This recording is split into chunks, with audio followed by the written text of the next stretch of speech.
जंगल में एक बूढ़ी चिड़िया रहती थी। वह अकेले ही रहती थी। उसकी एक ही बेटी थी जिसकी शादी पास वाले जंगल में हुई थी। उस बूढ़ी चिड़िया को अपनी बेटी से मिलने का बहुत ज्यादा मन कर रहा था, लेकिन वह उन चीलों से डरती थी जो उसकी बेटी के जंगल वाले रास्ते में रहती थी।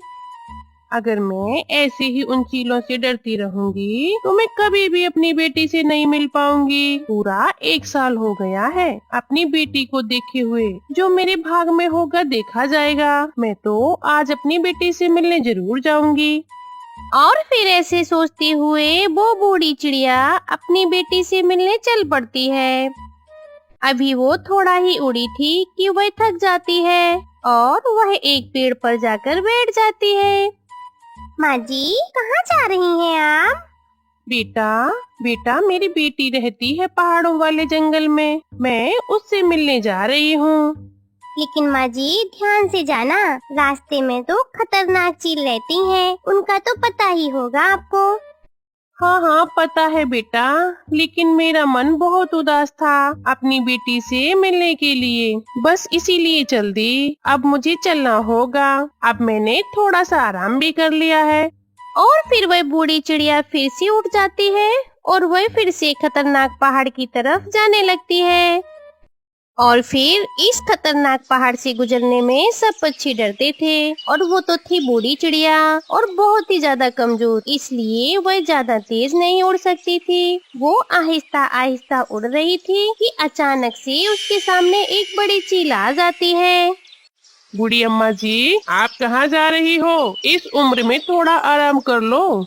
लेकिन बूढ़ी चिड़िया तो सब समझती थी कि यह चील उसे क्यों रोक रही है और वो उसकी बात उनके अनसुनी करती हुई उड़ती चली जाती है। प्यार से नहीं मानेगी बूढ़ी चिड़िया। अब मुझे अपनी ताकत दिखानी होगी। और फिर वो चील उस बूढ़ी चिड़िया के पीछे पीछे उड़ती है और उसे जोर से धक्का मार के नीचे गिरा देती है। तुमने मुझे धक्का क्यों दिया और मुझे नीचे क्यों गिरा दिया? मेरी बेटी मेरा इंतजार कर रही है और मेरा एक नवासा भी है। अच्छा, इंतजार तो मैं भी सुबह से कर रही हूँ। मुझे भी तो भूख लगी हुई है, तो भोजन खाना ही है आज तो मुझे। अरे तो जाओ ना, अपना भोजन खाओ। मुझे क्यों बातों में उलझा रखा है तुमने? अरे तुम ही तो मेरा भोजन हो आज का, और मैं अब तुम्हें ही खाने वाली हूँ बूढ़ी चिड़िया। अब जान गई हो ना? अब बूढ़ी चिड़िया ये जान गई थी कि ये चील उसे खाने ही वाली है और वो खाकर ही रहेगी, इसलिए वह डरने से बेहतर है कि वो दिमाग से काम ले, शायद उसकी जान बच जाए। और फिर वो चील से कहती है कि चील बेटा, मैं तो बहुत ज्यादा कमजोर हूँ और मेरे तो केवल यह पंख ही पंख हैं जो तुम देख रहे हो। मेरे शरीर पर जरा भी मांस नहीं है। ऐसे तो मेरे पंख तुम्हारे गले में अटक जाएंगे और मैं निकल लूंगी अपने गले से तुम, और फिर तुम अपने गले से फंसे हुए पंख कैसे निकालोगे? ठीक है चील, अगर तुम्हें ऐसा लगता है कि तुम मुझे ही खाकर अपनी भूख बुझाओगी तो मैं अपनी आंखें बंद कर लेती हूँ और तुम जी भर कर जो भी करना है वो करो। और फिर मुझे जीकर अब करना ही क्या है इस बूढ़ी उम्र में। और चील बेटा, तुम्हें पता भी है, मेरी बेटी ने मेरे लिए मीठी मीठी देसी घी की गुजिया बना कर रखी है, और अगर तुम 2-4 दिन और इंतजार कर लेते तो अच्छा होता कि अगर तुम मुझे खाती तो तुम्हें भी पता चलता कि मेरा मांस कितना स्वादिष्ट है। ये सुनकर चील भी थोड़ा सा लालच में आ जाती है। क्या तुम सच कह रही हो? और कब लौट कर आओगी? तुम ऐसा सुनकर तो बूढ़ी चिड़िया की जान में जान आ जाती है। बस 2-3 दिन में ही, 2-3 दिन का इंतजार कर लो और मैं इसी पेड़ पर आकर बैठ जाऊंगी और मैं वापस आ जाऊंगी। और पता है चील बेटा, जब मैं वापस आऊंगी ना तो थोड़ी मोटी और ताजी होकर आऊंगी। और हाँ चील, मुझे पता है ना कि इतनी मोटी और ताजी होकर नहीं लौटूंगी ना तो तुम फिर गुस्सा करोगे और तुम्हें मेरा मांस स्वादिष्ट भी नहीं लगेगा। और पता है, जब मैं मोटी और ताजी हो जाऊंगी ना तो तुम्हारा पेट क्या, और भी अपने दोस्तों को निमंत्रण दे देना, उनका भी पेट भर जाएगा। अच्छा अच्छा ठीक है, तो चलो मैं तुम्हें इन पहाड़ों से गुजरने देती हूँ। ऐसा ना हो कि कोई और चील तुम्हें खा ले, मैं इंतजार ही करती रह जाऊँ। और फिर ऐसे वो चील उसे खतरनाक पहाड़ों से सुरक्षित गुजार देती है। और फिर शाम होने से पहले ही बूढ़ी चिड़िया अपनी बेटी के पास पहुंच जाती है। माँ जी, बहुत उदास थी मैं आपको लेकर। नानी अम्मा आप आ गई। नानी अम्मा आ गई। और वह सब बहुत खुश हो जाते हैं। और फिर उसकी बेटी भी अपनी माँ को स्वादिष्ट स्वादिष्ट भोजन खाने को देती है। और फिर रात हो जाती है और सब सो जाते हैं। दूसरी रोज कुक्कू अपनी नानी से ऐसे ही कहता है, नानी अम्मा चले, मैं आपको नदी की तरफ लेकर जाता हूँ। मैं भी साथ में चलती हूँ।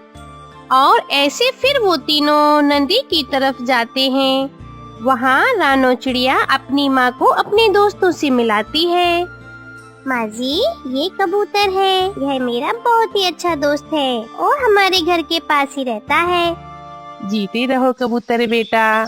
और माँ जी, यह कालू कौवा है और यह उसकी पत्नी गौरी कौवी है। लेकिन माँ जी, आप पहाड़ों से कैसे सुरक्षित होकर आ गई? वहाँ तो खतरनाक चील रहती है। बस बेटा, अपनी बेटी से मिलने का मन था, इसलिए मैं जैसे तैसे चील को बेवकूफ बनाकर यहाँ तो आ गई। लेकिन अब मेरे दिमाग में बहुत ही टेंशन चल रही है कि मैं यहाँ तो आ गई, लेकिन मुझे वापस भी लौट कर जाना है। अब देखो क्या होगा। और फिर शाम हो जाती है और वह सब अपने अपने घरों को वापस चले जाते हैं। और फिर ऐसे ही 2-3 दिन गुजर जाते हैं और फिर बूढ़ी चिड़िया के वापस जाने का समय आ जाता है। बेटा, अब मुझे जाना होगा बेटा। मैंने तुमसे मिल लिया है और मेरा मन शांत हो गया है। तुम्हारे और हमारे जंगल में सफर तो बहुत ज्यादा नहीं है, बस वो पहाड़ों वाली चीलों से डर लगता है। बस इसीलिए तो माँ जी मैं आपके पास नहीं आती हूँ। कुक्कू भी अभी छोटा है, बहुत डर लगता है। लेकिन माँ जी, आप ध्यान से जाना। बेटा, मैं फिर से आऊंगी तुमसे मिलने। अरे माँ, ठीक है, आप फिर से आ जाना। और बेटा, तुम नहीं आना मुझसे मिलने, क्योंकि उस रास्ते में वो खतरनाक चील रहती है। वो बहुत भूखी बैठी हुई है। अच्छा बेटा, अब मुझे चलना होगा।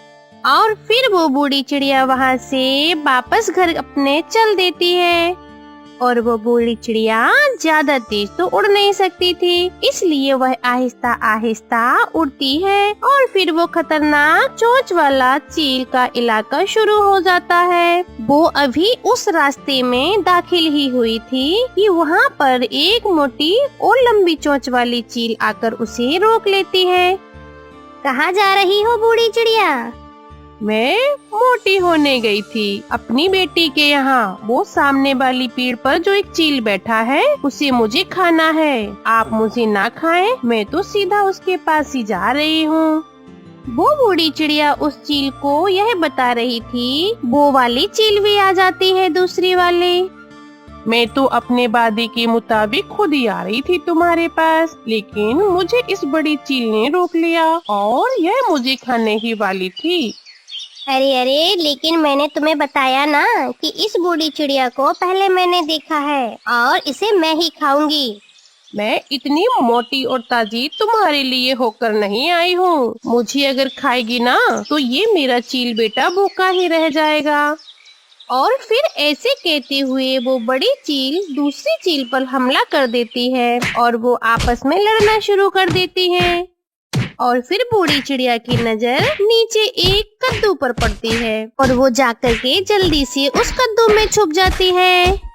काफी ज्यादा लड़ने के बाद वो दोनों आपस में हार कर जब लड़ाई रोकती हैं, तो उस बूढ़ी चिड़िया को ना पाकर उसे इधर उधर देखती हैं। लेकिन बूढ़ी चिड़िया तो पास वाले ही कद्दू में जाकर छुपी हुई थी। अरे, अब खा लो तुम उस बूढ़ी चिड़िया को। वो बूढ़ी चिड़िया हम दोनों को उल्लू बनाकर वहाँ से भाग गई है। और फिर वो चीलें वहाँ से चली जाती हैं। बूढ़ी चिड़िया कद्दू में एक सुराख से बाहर आती है और देखती है कि आहिस्ता आहिस्ता ऐसे ही वो खतरनाक इलाका पार कर लेती है और फिर वो अपने ज्ञान और सूझबूझ से बूढ़ी चिड़िया सुरक्षित अपने घर पहुंच जाती है। मेरे प्यारे दोस्तों, अगर आपको ये कहानी अच्छी लगी हो तो प्लीज हमारे चैनल को सब्सक्राइब करें और बेल आइकन प्रेस कर दें, जिससे आने वाले हमारे सारे वीडियो की नोटिफिकेशन आप तक पहुंचती रहे। आपका धन्यवाद। मम्मा चिड़िया और पापा चिड़ा आज बहुत खुश है क्योंकि उनके अंडे से बच्चा निकल आया था। मम्मा चिड़िया सभी पक्षियों के घर मिठाई लेकर जाती है। चिड़िया बहन, ये मिठाई किस खुशी में है? हरियाली, मेरे अंडे से बच्चा निकल आया है और आज हम बहुत खुश हैं। हरियाली चिड़िया को बधाई देती है और फिर चिड़िया वहाँ से चली जाती है। कबूतर और गौरी के घर भी चिड़िया मिठाई देती है। ऐसे ही कुछ दिन गुजर जाते हैं। कुछ दिनों बाद मम्मा चिड़िया थोड़ी परेशान हो जाती है। कुकू के पापा, मुझे ऐसा लग रहा है जैसे हमारे बच्चे के पंख बहुत कमजोर हैं। ये तुम्हारा वहम है। जैसे जैसे हमारा बेटा बड़ा होगा पंख मजबूत होते जाएंगे। मम्मा, मेरे पंखों में दर्द है और टांगे भी बहुत कमजोर है। कुकू बेटा, आप बहुत बनते हो। आपकी मम्मा तो ऐसे ही बोल देती हैं। आप खुद को कमजोर ना समझो। फिर कुछ दिनों बाद मम्मा चिड़िया और पापा चिड़ा अपने बेटे को साथ लेकर ऊंचे पेड़ की तरफ जाते हैं। ऊंचा पेड़ वो था जहाँ जंगल के सारे पक्षी अपने बच्चों को उड़ना सिखाया करते थे। फूलों की टोकरी में रखे हुए मम्मा और पापा अपने बेटे को लेकर ऊंचे पेड़ के पास पहुँच जाते हैं। गौरी बहन, आप यहाँ क्या कर रही हो? मैं अपने बेटे को उड़ना सिखाने के लिए यहाँ लेकर आई हूँ। आज पहली बार मेरा बेटा उड़ना सीखेगा। और हम भी अपने बेटे को उड़ना सिखाने के लिए यहाँ लेकर आए हैं। पहले मैं आई हूँ और पहले मैं अपने बेटे को उड़ना सिखा लूँ, फिर तुम बाद में सिखाना। चिड़िया ऐसे कहते हुए गौरी कौवी को अपने बेटे से कहती है, पहले मैं आई हूँ, मैं अपने बेटे को उड़ना सिखा लूँ, बाद में तुम सिखा लेना। ऐसे कहते हुए गौरी कौवी अपने बेटे से कहती है, पहले लंबी सांस लो बेटे जग्गू और फिर अपने पंख फैलाकर आहिस्ता आहिस्ता हवा में तैरना शुरू करो और जब नीचे जाने लगो तो अपने पंख को पूरी ताकत से फड़फड़ाना। आप चिंता ना करें मम्मा, मैं ये सब अच्छे से करूँगा। और फिर जग्गू लंबी सांस लेता है और हवा में कूद जाता है। वह हवा में तैरता हुआ थोड़ा आगे थोड़ा नीचे नीचे जाता है और फिर आहिस्ता आहिस्ता हवा में उड़ने लगता है। मम्मा आ जाए, आप भी मेरे पीछे पीछे जाएं। गौरी कौवी भी अपने बेटे के पीछे पीछे खुशी खुशी चली जाती है। यह सब बहुत जल्दी जल्दी होता है। कुकू बेटा, देखो जग्गू ने भी पहली बार में उड़ना सीख लिया है। अब हमारा बेटा भी ऐसे हवा में उड़ेगा। कुकू बेटा, आपको मालूम है ना कि कैसे उड़ना है? हाँ मम्मा, पहले लंबी सांस और फिर अपने पंख हवा में फैलाकर आहिस्ता आहिस्ता तैरना है। फिर कुकू हवा में कूदता है मगर वह आगे बढ़ने की बजाय सीधा जमीन की तरफ गिरने लगता है। इधर कुकू के पापा, मेरा बेटा देखो ना नीचे गिरा जा रहा है। तब तक पापा चिड़िया समय लगाए बिना ही तेजी से नीचे उड़ते हुए अपने बेटे के नीचे आकर उसे अपने ऊपर बिठा लेता है। पापा चिड़िया फिर से अपने बेटे को ऊंचे पेड़ पर लेकर जाता है। कुकू बेटा, देखो तुम्हारे सामने जग्गू कौवे ने उड़ना सीखा है। क्या तुम नहीं चाहोगे कि आप भी हवा में उड़ना सीखो? पापा, मेरे पंख मेरा साथ नहीं दे रहे हैं। जब मैं अपने पंख हवा में फैलाता हूँ तो थक जाता हूँ। कुकू के पापा, आज हम घर वापस जाते हैं। बाकी का काम हम कल फिर से करेंगे। मम्मा चिड़िया और पापा चिड़ा फिर से अपने बेटे को फूलों की टोकरी में रखकर अपने घर लौट जाते हैं। शाम को गौरी कौवी उसके घर आती है। चिड़िया, क्या तुम्हारे बेटे ने उड़ना सीख लिया है? नहीं गौरी बहन, मेरे बेटे के पंख है ना, वो थक जाते हैं।